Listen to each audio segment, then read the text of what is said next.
हर हर महादेव। दोस्तों, क्या आपने कभी सोचा है कि इंसान के जीवन का असली दुख क्या है?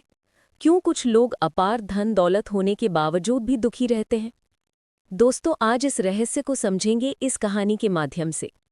भगवान शिव और माता पार्वती के एक अद्भुत संवाद। एक दिन माता पार्वती भगवान शिव से कहती हैं, हे नाथ, आज जब मैं पृथ्वी लोक से होकर आ रही थी तो मैंने देखा कि जिसके पास अपार संपत्ति है वो भी चेहरे पर चिंता और मन में बेचैनी लिए घूमता है, और जो निर्धन है वो भी भगवान से रो रो कर पूछता है, हे प्रभु, आपने मुझे इतना दुखी क्यों बनाया? तो हे महादेव, मैं ये जानना चाहती हूँ, ऐसा कौन सा कारण है कि धनवान भी दुखी है और गरीब भी, और एक स्त्री को आखिर पूजनीय क्यों कहा गया है? भगवान भोलेनाथ मुस्कुराए और बोले, देवी, तुम्हारे तीनों प्रश्न बहुत गहरे और ज्ञानदायक हैं। इनका उत्तर मैं सीधे नहीं दूंगा, बल्कि एक छोटी सी कहानी सुनाऊंगा। उसे मन से सुनना, तुम्हारे सारे प्रश्नों के उत्तर मिल जाएंगे। पार्वती जी ने कहा, हे प्रभु, मैं वचन देती हूँ, जब तक आप कथा कहेंगे मैं मन लगाकर उसे पूरा सुनूंगी। भगवान शिव बोले, एक छोटे से गांव में एक कुम्हार रहता था। सादा जीवन, संतुष्ट मन और खुशहाल दिनचर्या। वो सुबह मिट्टी के बर्तन बनाता, शाम को बांसुरी बजाता और रात को चैन की नींद सो जाता। उसकी आमदनी कम थी, लेकिन उसके चेहरे पर सदा मुस्कान रहती थी, क्योंकि वो जानता था कि सुख दौलत से नहीं, संतोष से मिलता है। समय बीता और उस कुम्हार का विवाह एक सुशील स्त्री कल्याणी से हुआ। वो रूप में सुंदर और स्वभाव में कोमल थी। विवाह के बाद दोनों मिलकर काम करने लगे, जिससे कमाई थोड़ी बढ़ गई। फिर भी दोनों पहले जैसे ही प्रसन्न रहते थे। हर शाम कुम्हार बांसुरी बजाता और कल्याणी गीत गुनगुनाती। उनका जीवन किसी स्वर्ग से कम नहीं था। एक दिन कल्याणी बोली, सुनो, हम रोज जितना कमाते हैं उतना ही खर्च भी कर देते हैं। हमें थोड़ा बहुत बुरे वक्त के लिए बचाना चाहिए। कुम्हार मुस्कुराया, प्रिय, ईश्वर ने हमें सब कुछ दिया है। हमारे पास घर है, भोजन है, शांति है, अब और क्या चाहिए? परंतु कल्याणी ने धीरे से कहा, सुखी वही रहता है जो समय से पहले सोचता है। कभी विपत्ति आ गई तो क्या करेंगे? पति ने उसकी बात को ठीक माना और दोनों ने कुछ धन बचाने का प्रयास शुरू किया। लेकिन थोड़ी मेहनत के बाद वो थकने लगे। फिर सोचा, सुख खोकर धन जोड़ने से क्या लाभ? और दोनों ने फिर पुरानी मस्ती वाली जिंदगी अपना ली। भगवान शिव बोले, उनकी सादगी और भक्ति देखकर एक दिन माता लक्ष्मी ने भगवान विष्णु से कहा, स्वामी, ये दंपति कितना सच्चा और परिश्रमी है, फिर भी इनके पास संचय नहीं है। आप इन पर कृपा करें। भगवान विष्णु मुस्कुराए और बोले, तथास्तु। अगले दिन जब कुम्हार बाजार से लौट रहा था, उसे रास्ते में लाल कपड़े की एक थैली मिली। उसने उठाकर देखा, अंदर सोने की 99 मोहरें थी। उसने चारों ओर देखा, कोई नहीं था। फिर सोचा, ये ईश्वर का आशीर्वाद है, और वो थैली लेकर घर आया। पत्नी को सब बताया, दोनों प्रसन्न हो गए।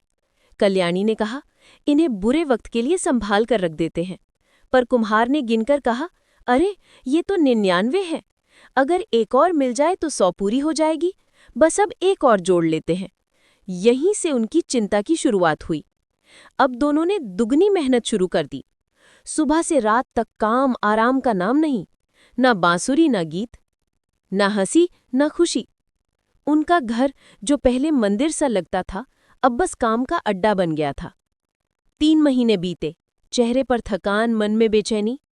6 महीने बाद वो 100 मोहरे जोड़ने में सफल हुए। पर अब लालच बढ़ चुका था। 100 से क्या होगा, 200 कर ले। वो 99 के चक्कर में फंस गए थे।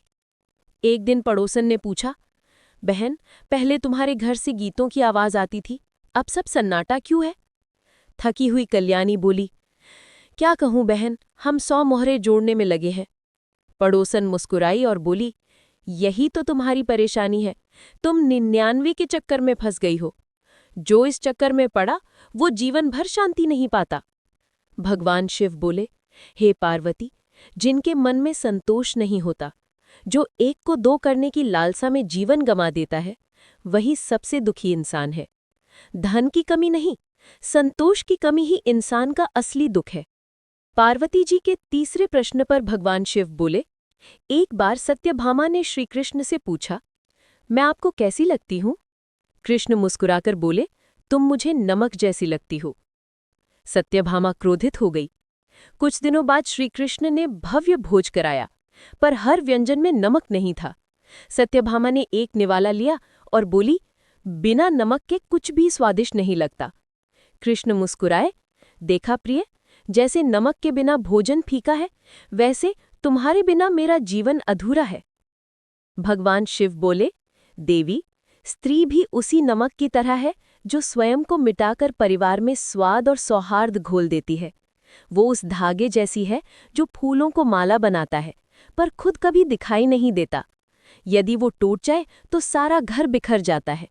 इसीलिए स्त्री सदैव पूजनीय है। माता पार्वती ने कहा, प्रभु, अब मुझे समझ आ गया कि मनुष्य के जीवन का असली दुख उसकी तृष्णा है और उसका सुख उसके संतोष में छिपा है। जो 99 के चक्कर से बाहर निकल गया, वो सच्चा सुखी है। तो मित्रों, इस जीवन में जितना है, उसी में खुश रहना सीखिए। स्त्री का सम्मान कीजिए, क्योंकि वही घर को स्वर्ग बना देती है। अगर कहानी ने आपके हृदय को छुआ हो तो कमेंट में लिखिए हर हर महादेव और चैनल को सब्सक्राइब करना ना भूलिए, क्योंकि ऐसी ज्ञानवर्धक कहानियां हम आगे भी लाते रहेंगे।